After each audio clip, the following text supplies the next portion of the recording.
कोई फ्यूचर बचा नहीं है ये आर्ट फॉर्म का। माँ चौधी बियर बाइसेप्स ने तुम्हारी माँ का भोसड़ा। जे ऐकून पाहून नकारात्मकताच येते आपल्या मनात, त्याच्या आहारी आपली नवथर तरुण पिढी जाताना दिसते मला. ज्या जेनजीकडे नव्या भारताची आशा म्हणून आपण पाहतोय, ती जेनजी पार वायझेड झाली आणि त्याला कारणीभूत आहे ते समय राहण्यासारखे so called comedian, standup comedians. वाक्यानंतर शिव्या आणि लैंगिक अवयवांचा उद्धार, याचा अर्थ म्हणजे कॉमेडी असते हेच त्यांना कळतं. हेच ते आपल्या तरुणांना ऐकवतात. ते ऐकवतात म्हणून नाही, तर आपण हे सगळं चवीनं ऐकतोय. आपली 16-17 वर्षांची कोवळी पोरं त्यांच्या हातातल्या स्मार्टफोनवर, मोबाईल्सवर पाहतायत, ऐकतायत, म्हणून हा 45 मिलियन व्ह्यूजचा आकडा दिसतोय.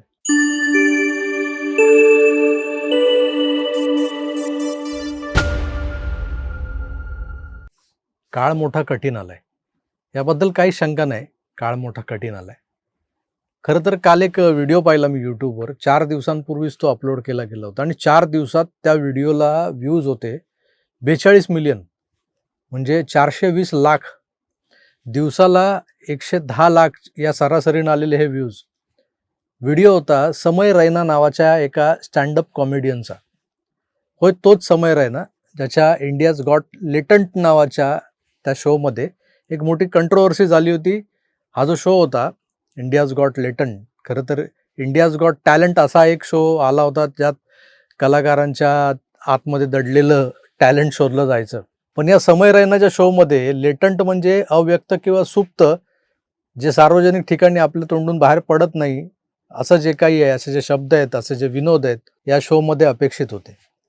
एका हॉलमध्ये हजारभर लोकांसमोर काही टुकार सेलिब्रिटीजना घेऊन, स्टँडअप कॉमेडियन्स जे असतात त्यांना घेऊन, म्हणजे राखी सावंत, तिचा तो हेपल्या एक्स नवरा दीपक कलाल, अशी तोंडानं हगणारी लोक याच्या शोला असायची. अश्लीलतेच्या पातळ्या काय असतात याचा विसर पडावा अशा भाषेत हे लोक स्त्री पुरुषांच्या अवयवांचा उद्धार करत काही बाई बोलायचे. आणि समोर बसलेला आपला युवा वर्ग, ज्याला आपण जेन जी म्हणतो, 4-5 को लिखा मैंने तुम्हारी माँ का भोसड़ा. तो चेकाळल्यागत ओरडायचा, टाळ्या वाजवायचा, खुश व्हायचा. आणि हाच या शोचा TRP होता. हे असले अनेक अश्लील प्रकार स्टँडअप कॉमेडीच्या नावाखाली मुंबई, दिल्ली, गुडगाव अशा शहरात सुरू आहेत. सोशल मीडियावर या शोच्या जाहिराती येतात, फेसबुकला किंवा ट्विटरला, इन्स्टाला, आणि जेनजी त्या जाहिराती वाचून अशा शोजला 3-3, 4-4, 5-5 हजारांच्या तिकीट्स काढून हजर असतात. यातून नेमकं मिळतं काय? मनोरंजन की लेटंट? जे तुम्ही आम्ही सर्वसाधारणतः मोकळेपणानं समाजात बोलू शकत नाही, ते घाणेरडे शब्द. मैंने कहा मैंने मेरी माँ को नहीं देखने दिए कभी मेरे चेहरे पे इमोशंस. ऑडियंस को लौड़ा दिख जाएगा कुछ.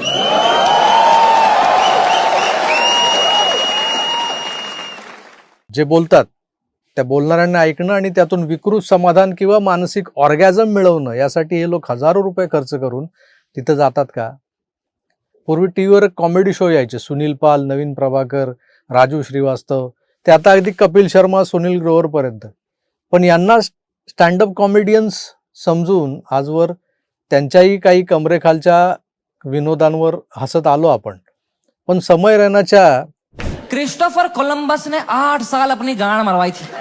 कहाँ है इंडियंस? माँ का भो, डांग फट गई, हात में घेवडा, असले भयंकर शब्द, या शब्दांना आपण विनोद समजून हसतो. कमाल आहे ना आपली जनरेशन नेक्स्ट हसते. मी मुद्दाम तुम्हाला त्या कालच्या व्हिडिओतले काही तुकडे दाखवणार आहेत. बघा, हे शब्द बघा, शब्द ऐका.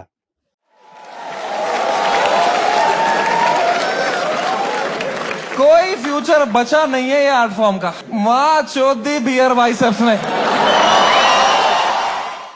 तो मैं सबको रिप्लाई करने लग गया और 15-20 लड़कियों को तो फनी रिप्लाई लिखे मैंने. 4-5 को लिखा मैंने तुम्हारी माँ का भोसड़ा. समय रैनाचा हा व्हिडिओ कमबॅकवाला व्हिडिओ होता, ज्याचं शीर्षक होतं समय रैना स्टील अलाइव्ह. याच्या त्या वादग्रस्त इंडियाज गॉट लेटंट नावाच्या शोमध्ये बियर बायसेप्स नावानं, जो एक यूट्यूबवर पॉडकास्टिंग करणारा एक सुप्रसिद्ध यूट्यूबर आहे, रणबीर अलाहाबादिया, याच्या एका वाक्यानं गजब माजला होता. त्यानं विचारलेल्या एका प्रश्नानं समाजात खळबळ माजली आणि त्यानंतर आपलं संस्कृती रक्षक प्रशासन जागं झालं. पोलीस त्या शोमध्ये घुसले, तो शो बंद पाडला, FIR दाखल झाले. समय रैनाला ॲज अ होस्ट म्हणून अटक झाली. रणबीर अलाहाबादी याला या तो जो कोण आहे त्याला त्या वाक्याबद्दल अटक झाली. हा वाद होण्याआधी समय रैनाचा हा शो आहे तो 140 कोटी लोकसंख्येच्या भारतात जवळपास 100 कोटी मोबाईलवर पाहिला जात होता, असं त्याचं ॲनालिटिक्स सांगतं. तर रणबीर अलाहाबादिया जो आहे त्याच्या बिअर बायसेप्सवर भले भले सेलिब्रिटीज मुलाखती द्यायला यायच्या. त्याच्या विषयाला काही त्याला वावडं नव्हतं. योग, सिनेमा, राजकारण सगळ्या टाईपचे लोक यायचे. समय रैनाचा बिन सर पैर वायफळ काही बोलायचं, त्यात तेरी माँ का भोज, बहन के लो, डांग टांग आणि बऱ्याच अश्लील शब्दांनी भरलेला हा स्टँडअप कॉमेडीवाला शो, ज्यात मुलीही सहभागी व्हायच्या पार्टिसिपेंट म्हणून ना, बघायला ऐकायला तर असायच्यात. आणि या पार्टिसिपेंट झालेल्या ज्या मुली आहेत त्या स्वतःच्या प्रायव्हेट पार्टबद्दल किंवा त्या पार्टवर विनोद करताना एकदम प्राऊड फील करतायत अशा वाटायच्या. समोरून हाशा, टाळ्या आणि चित्कार आले की या पोरी खुश व्हायच्या. राखी सावंत असलेला एपिसोड तर कहरच होता. त्यात एका वयस्कर विनोदवीराला राखीनं विचारलं होतं की तू माझ्यावर लाईन मारतोयस, ट्राय मारतोयस, सगळं ठीक आहे, पण वेळ आल्यावर बाबूराव उठेल का? हा तोच शो आहे ज्यात त्या रणबीर अलाहाबादियानं प्रश्न विचारला होता की तुम्ही कधी तुमच्या पालकांना म्हणजे तुमच्या आई वडिलांना सेक्स करताना पाहिलंय का? एवढ्या नीच पातळीवर जाऊन TRP, व्ह्यूज आणि लाईक्स मिळवायचे तर यांना गोलफिट्यावरच नेऊन उभं केलं पाहिजे, नाहीतर बुधवारातल्या नाक्यावर. सोशल मीडिया वाह्यात तर आहेच, पण यावर सेन्सॉरशिप नाही म्हणून हे लोक त्यांच्या त्या व्यासपीठावर नंगा नाच कसा काय घालू शकतात? अर्थात या घाणेरड्या प्रश्नानंतर हा शो तात्पुरता बंद झाला होता. अटका झाल्या, त्यानंतर जामीनही झाले. 1-2 महिने हे लोक शांत होते. त्यांना तसं सांगितलं गेलं असणार की जरा शांत राहा. त्यानंतर तिकडे तो रणवीर अलाहाबादिया पुन्हा पॉडकास्टिंग त्यांनी सुरू केलं. तर कालपासून हा समय रैना पुन्हा सुरू झालाय. आता हे सगळं बघितल्यानंतर समोर एक प्रश्न उभा टाकलाय की हे लोक एवढ्या खोऱ्यानं व्ह्यूज कसे काय बरं मिळवतात? त्यापेक्षा यांच्या माकड चाळ्यांना आणि वाह्यात शब्दांच्या सो कॉल स्टँडअप कॉमेडीला भरभरून प्रतिसाद देणारे ते 450 लाख लोक, 45 मिलियन्स म्हणजे भारताची जवळपास 1/3 लोकसंख्या काय म्हणून हे बघते, काय म्हणून हे ऐकते? यूट्यूबवर अनेक मोटिवेशनल स्पीकर्स आहेत, मोटिवेशन्स देतात. काही उद्योग करणारे लोक आहेत, जे उद्योगधंद्यांबद्दल, शेअर मार्केट किंवा इतर धंद्याबद्दल मार्गदर्शन करणारे लोक आहेत. काही हरिकथा सांगणारे आहेत, काही योगा शिकवणारे आहेत, काही सरळ मार्गी जगणं कसं असतं ते समजावणारे आहेत, खुश कसं राहायचं हे सांगणारे आहेत. पण या सगळ्या सकारात्मक बाबी ज्या आपल्याला दैनंदिन जीवन जगायला मदत करतात, त्या बाबींकडे दुर्लक्ष करत आपण म्हणजे आपल्यातले ते 45 मिलियन्स जे 450 लाख लोक जे आहेत ते समय रैना की माँ की चू, बहन का लो बघायला ऐकायला का जातात? तुम्हारी माँ का भोसड़ा. जे ऐकून पाहून नकारात्मकताच येते आपल्या मनात, त्याच्या आहारी आपली नवथर तरुण पिढी जाताना दिसते मला. ज्या जेनझीकडे नव्या भारताची आशा म्हणून आपण पाहतोय, ती जेनझी पार वायझेड झाली आहे आणि त्याला कारणीभूत आहेत हे समय रैनासारखे so called comedian, standup comedians. वाक्यानंतर शिव्या आणि लैंगिक अवयवांचा उद्धार याचा अर्थ म्हणजे कॉमेडी असते हेच त्यांना कळतं. हेच ते आपल्या तरुणांना ऐकवतात. ते ऐकवतात म्हणून नाही, तर आपण हे सगळं चवीनं ऐकतोय. आपली 16-17 वर्षांची कोवळी पोरं त्यांच्या हातातल्या स्मार्टफोनवर, मोबाईल्सवर पाहतायत, ऐकतायत, म्हणून हा 45 मिलियन व्ह्यूजचा आकडा दिसतोय. माझ्या पोटात दुखत नाहीये. आयुष्यभरात म्हणजे आमच्या आजवरच्या ह्याच्यात एवढे व्ह्यूज अख्ख्या 4,500-5,000 व्हिडिओज टाकल्यानंतर आले नसतील.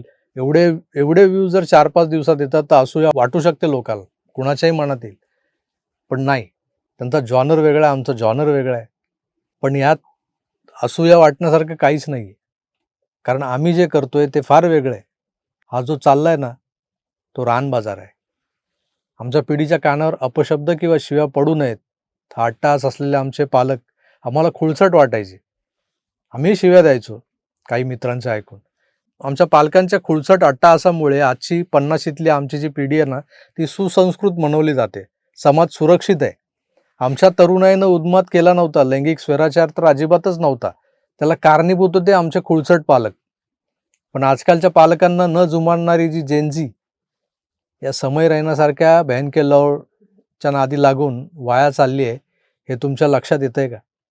सततच्या राजकारणापलीकडे एक दुनिया आहे, तुमच्या आमच्या दैनंदिन जीवनाची दुनिया, ज्यात तुम्ही, आम्ही, आपली पोरं बाळं, आपला परिवार आहे. या परिवाराला असंस्कृतीच्या वाटेवर नेणारा हा सोशल मीडिया आपल्या मुळावर येतो, याची जाणीव तुम्हाला व्हावी म्हणून छोटासा प्रयत्न होता माझा. अनेकांना आवडणार नाही, अनेक जण बघणारही नाहीत, कारण यात राजकारण नाही. पण यात जे विदारक सत्य मी मांडलंय ना, त्यात तुमची आमची बिघडत चाललेली पोरं दिसत आहेत मला.